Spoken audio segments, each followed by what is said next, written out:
마테오복음서 20장 20절에서 28절. 섬김. 그때에 제베데오의 두 아들의 어머니가 그 아들들과 함께 예수님께 다가와 엎드려 절하고 무엇인가 청하였다. 예수님께서 그 부인에게 무엇을 원하느냐 하고 물으시자 그 부인이 스승님의 나라에서 저희 이 두 아들이 하나는 스승님의 오른쪽에 하나는 왼쪽에 앉을 것이라고 말씀해 주십시오 하고 말하였다. 예수님께서 너희는 너희가 무엇을 청하는지 알지도 못한다. 내가 마시려는 잔을 너희가 마실 수 있느냐 하고 물으셨다. 그들이 할 수 있습니다 하고 대답하자 예수님께서 그들에게 말씀하셨다. 너희는 내 잔을 마실 것이다. 그러나 내 오른쪽과 왼쪽에 앉는 것은 내가 허락할 일이 아니라 내 아버지께서 정하신 이들에게 돌아가는 것이다. 다른 열 제자가 이 말을 듣고 그 두 형제를 불쾌하게 여겼다. 예수님께서는 그들을 가까이 불러 이르셨다. 너희도 알다시피 다른 민족들의 통치자들은 백성 위에 군림하고 고관들은 백성에게 세도를 부린다. 그러나 너희는 그래서는 안 된다. 너희 가운데에서 높은 사람이 되려는 이는 너희를 섬기는 사람이 되어야 한다. 또한 너희 가운데에서 첫째가 되려는 이는 너희의 종이 되어야 한다. 사람의 아들도 섬김을 받으러 온 것이 아니라 섬기러 왔고 또 많은 이들의 몸값으로 자기 목숨을 바치러 왔다.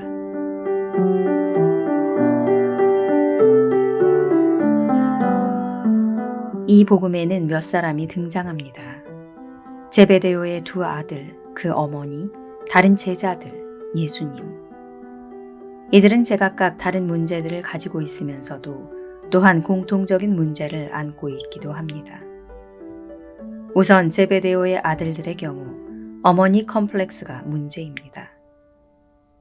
성경을 보면 제베데오의 아들들이 어머니와 함께 주님을 찾았다고 하는데 자신들이 주님께 청을 드리지 않고 어머니가 드립니다.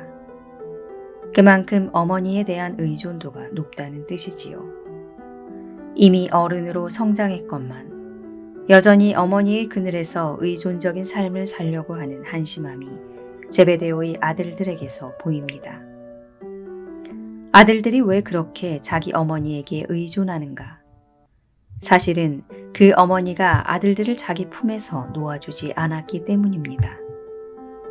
그 어머니가 가진 문제는 무엇인가? 지배욕구입니다.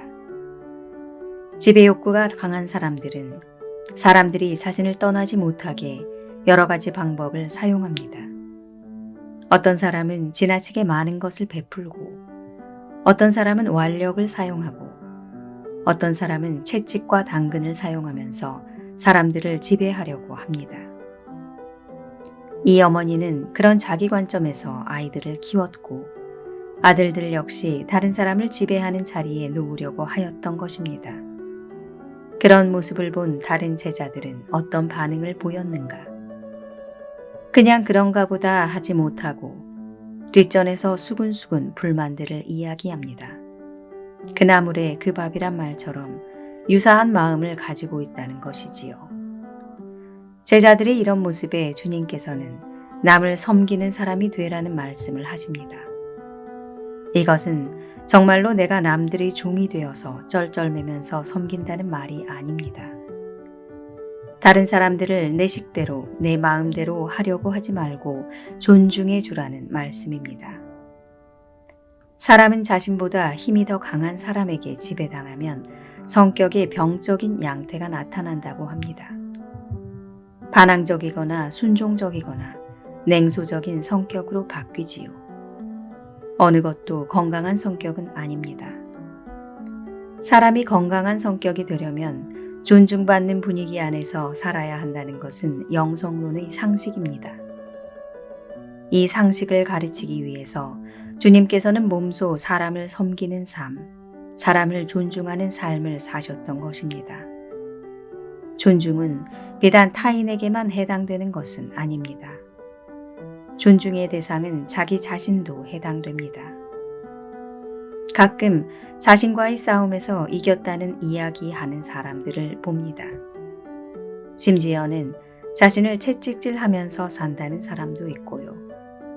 마치 중세 엄격 수도원의 수도자들이나 말할 법한 것들을 이야기하는 것을 들으면서 마음에 대하여 너무나 무지하구나 하는 생각이 듭니다.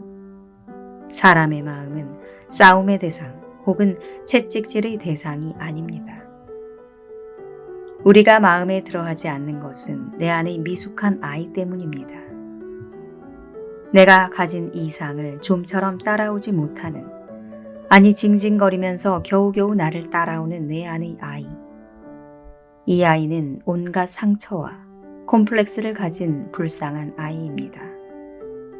이 아이를 무력으로 제압하거나 채찍질을 하면 아이는 무력감, 우울함, 당황감을 가지고 더 깊은 무의식 안으로 들어가 버립니다. 그리고 나로 하여금 하지 말아야 할 행동을 하게 만드는 심통장애가 되어 버립니다. 아이는 대화의 대상이지 싸움의 대상이 아닙니다. 그런데 왜 수도자들은 내적 전쟁 고신극기라는 말을 하면서 전쟁 분위기를 돋구는 것인가? 미숙아 때문이 아니라 내 안의 사악한 내재야 때문입니다. 사람으로 하여금 주님의 율법을 거스르도록 충동질하는 사악한 내재야를 통제하기 위하여 금욕적인 삶을 살았던 것입니다. 미숙아와 사악한 내재야는 구분이 되어야 하는데 가끔 무지막지한 도덕쟁이들이 자신의 마음을 초토화시키고는 마치 자신의 마음이 정화라도 된 듯이 행동하는 것을 보면 안쓰럽고 답답하기만 합니다.